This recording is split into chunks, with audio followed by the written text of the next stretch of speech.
мехоҳам завқи зебоипарастии худро такмил диҳам, зеро орзуям ҳамчун тарроҳ дунёро тасхир кардан аст. Фазои иҷодӣ ин ҷо бошад, маро дилгар мекунад.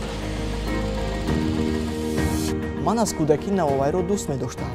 акнун мехоҳам бо ихтироъоти худ дунёро дигаргун созам. имконияти таҷрибагузаронӣ маро ба ҳадаф наздиктар месозад.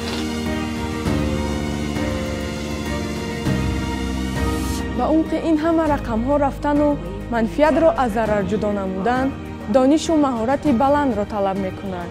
зинру бояд омӯхт. донишгоҳ соҳиби шаҳодатномаҳои аккредитатсионии байналмилалӣ мебошад ки эътирофи дипломи хатмкунандагонро дар сатҳи байналмилалӣ таъмин менамояд. Тоҷикистон ба пеш!